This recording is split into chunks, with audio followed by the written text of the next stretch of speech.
yogerako katono ku salt ng'ensigo.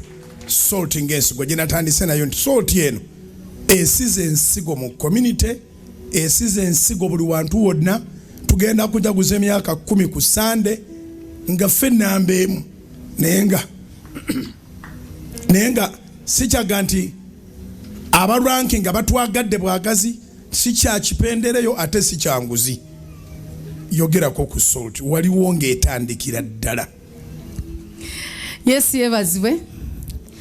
Salt media eva mu mikono gya Mukama mu kwolesebwa, naye Katonda bw'akuwa okwolesebwa nga bw'agamba wandika okwolesebwako okwole anaakulaba obikuteeke ku bipande. Oyo yenna anaakulaba anadduka, naye okudduka okwo tulina okudduka kwa mirundi ebiri. Waliwo abadduka nga bajja gy'oli be tuyita ba vision supporters, ne wabawo Katonda baakuwonya ng'ekirooto kyo kinene nnyo obwongo bwabwe okukitegeera. Abo tolwananga basigale naawe. Bano abazze gy'oli be bagenda okuyamba. So House of Prayer ekirooto kyaliwo ekya salt, Katonda n'akozesa ggwe nange Salt Media okuyimirira. Salt Media eyimiriddewo ku bintu bibiri: ekisa kya Mukama n'abantu ba House of Prayer. Kyova olaba omulabe omuntu yenna ayagala okukaliza omugga akwata nsulo zozibikira. Kati abasinga baali balowooza okutta Salt Media okwata House of Prayer n'ogikuba paka abantu lwe baggwamu. Naye bwe baalemwa ne bagamba katulina kukwata musumba. Kati ekizibu kye balina ate kye balabidde ennaku kye kino.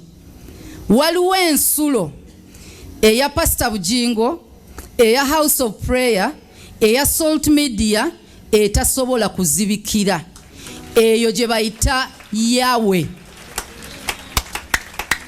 Katonda teryamukwata mukono, teryamuzibikira mumwa, era teryayinza mugamba nti tokola. Singa bwe kyali, singa abasinga ffenna wano tetuli balamu, kubanga essaala z'abalabe baffe tetuzimanyi. Bw'oboze mu kkanisa okusaba waliyo ali mu ssabo ng'agamba ogende.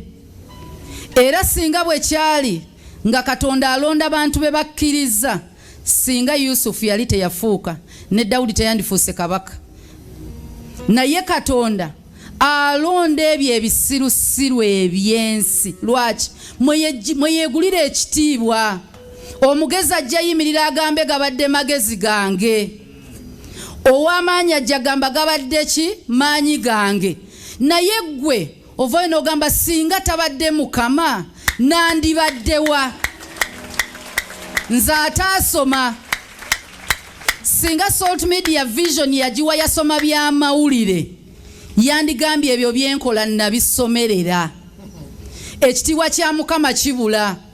Singa Salt Media yakeera bukeezi, donation nejja neva mbazungu ne batuwa, abantu be Kanani mwandibadde mwenyumiririza mu ki? Nti twakola ki ku nsi? Mu nnyumba ya Mukama ffe twakola buweereza ki? Katonda aleseewo obuweereza buno yeegulira ekitiibwa mu bulamu bwaffe. Songa Salt Media abajagala mwenna ku nsi kuno mugiwe buwibudde. From glory to glory. Bino bye bagamba it will end in tears, ffe tugamba it will end in praise. Buli lunaku tujja kuba Mukama atwongera ddala ku ddala nga tuwanika mikono tumutendereza. Wabula ate ndabula abalabe baffe.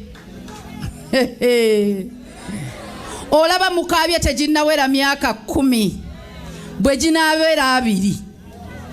Omuntu akulemereddwa ng'okyali mwana mutaata akuloge ng'ofumbiddwa. Tekisoboka. Toyinza kulema kunzitira mu lubuto lwa maama nga ndi vulnerable. Nolowooza nti ate kati nkuze nina emyaka 4 nsobola n'okwerwanirira nga Mukama yali ku luyi lwange n'ompangula. So Salt Media okuva ku myaka 10 ogenda maaso omulabe gwe bayita Lucifer wa kukaaba kubanga enjiri egenda sigala ng'ebuulirwa. Kati ate bakazini be abo bonna bakazini ba Lucifer kasita ovayo ne weesimba mu Salt wegase ku luganda lwe kasita oba muganda we kazini abo ffe Katonda yatugamba mbawadde amaanyi n'obuyinza okulinnyanga ku misota. So Salt egenda kujja emyaka egiddako 10 nga kyezza okukola egira mu buyinza okulinnya ku misota ku njaba egy'obusagwa n'amaanyi gonna ag'omu nsi nga siga Mukama waffe Yesu Kristo. Salt ejja nga Yesu bwe yakka emagombe ne galemu mukwatirayo olw'amaanyi ekitiibwa ekyamuliko kinene nnyo amagombe tegamuyinza. Ne Salt Media ekisa kye kimu kyeriko era kyerina teri maanyi ga mwana wa muntu gaji esobola giyinza. Ate sinse ebuulira njiri n'amaanyi g'emagombe tegagiri giyinza. Tugenda kweyongera buulira njiri commitment ng'abaweereza sikiikiridde bonna naye nze ndiwo olwaleero ffe tugenda weereza Mukama n'abantu be. Era nga njagala obeebaza abantu ba House of Prayer leero bannange mutusasudde emisaala tetujuna. Salt Media tuli ekyenkya ekyemisana abasulawo bali ekyeggulo tetujula emisaala tufuna. Bw'owulira nga bagamba Pastor Bujjingo asasula bulungi abakozi amaanyi gava mu House of Prayer. Kyova olaba buli muntu agamba mulekerawo okutwala ssente Kanani lwaki baagala kuba Salt. Bw'oggala Salt oggala mumwa gwa njiri ate ffe bw'oyagala okuggala omumwa gw'enjiri tetulwana. Tudde eno engabo yaffe ng'ejja mu maaso ng'akugamba lwaki onjigganya tobeeranga mulabe wa Kristo. Bw'akuba ye tatta bussi a destroyinga no perishinga waliwo enjawulo. You perish. So bonna ng'ogolokedde Salt Media tukulabula mwenenye lokoka gwe weesimbyemu eringa mamba bw'eba eyitawo ovaayo bw'ogaana abali babaddeko mutiyagasi mubitegeera. Mukama abampeera omukisa.